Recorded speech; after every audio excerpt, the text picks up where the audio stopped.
Mon mari a fini son bachelor avec summa cum laude.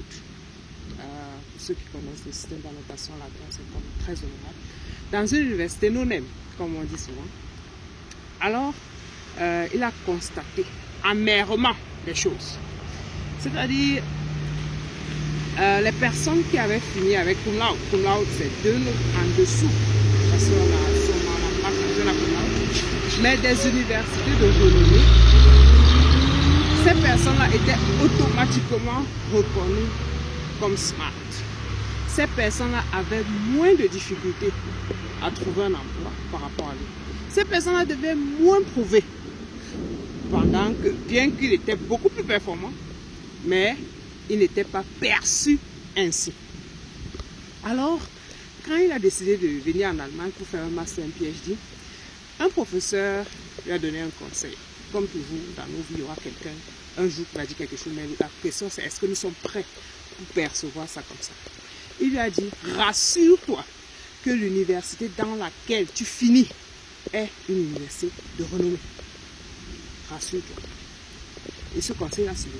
Et si vous regardez le parcours des personnes influentes, des élites, je vais prendre l'exemple de Barack Obama. On m'a dit il a fini à Harvard. Mais si vous regardez sa bibliographie, il a fait d'autres universités. Mais c'est plus la question. Où il a fini? Il a fini à Harvard. En fait, c'est quoi le truc avec les écoles, de grandes écoles? C'est pas que les étudiants là-bas sont meilleurs ou plus intelligents. Non. Pas que les professeurs sont... Non. C'est la valeur perçue. Dans les grandes écoles, lui-même a constaté, on a d'autres possibilités, on a d'autres opportunités. Vraiment là, il ne faut pas se lâcher. Pourquoi? Allons voir pourquoi. Alors lui-même, il s'est déjà rendu compte que les finissants de ces grandes écoles, ce sont les entreprises qui viennent chez eux. Ce sont les entreprises qui viennent voir les étudiants. Ce sont les entreprises qui viennent déjà les présenter les opportunités qu'ils auront et tout le reste. Est-ce que vous comprenez? Oh, ceux qui sont dans d'autres écoles, tu te bats. Dans ces grandes écoles, ils ont un alumni très fort, c'est-à-dire les anciens étudiants de l'école. Ce sont les élites un peu partout dans le monde.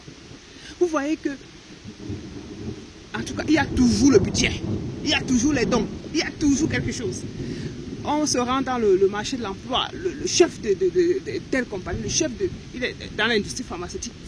Quand il va pour une interview, la personne a fait la même école que lui, ou alors connaît l'université qu'il a fait, ou alors ils ont connu ils ont eu à entendre une conférence. C'est un peu tout ça en fait. C'est ça le truc des grandes écoles. Le networking. Donc, c'est comme vous dire, si vous pouvez, ciblez-les. L'humain est comme ça. L'humain est comme ça. On est d'abord dirigé par nos émotions, par notre cerveau limbique. Tu vas arriver quelque part à te présenter. Dès que on demande où tu as étudié, ou dès que c'est un truc connu là, mais les attentes, automatiquement tu es smart. Oh, tu es le dernier. Mais c'est un peu important. Automatiquement tu es smart. Mais une autre personne vient là, dans un nom là. On regarde que celui-ci, il a étudié. Voilà. Donc, c'était pour vous dire, si vous pouvez, ciblez-les. Mais bon, chacun a ses objectifs personnels. Et on va les respecter. C'était Dr. Eddy.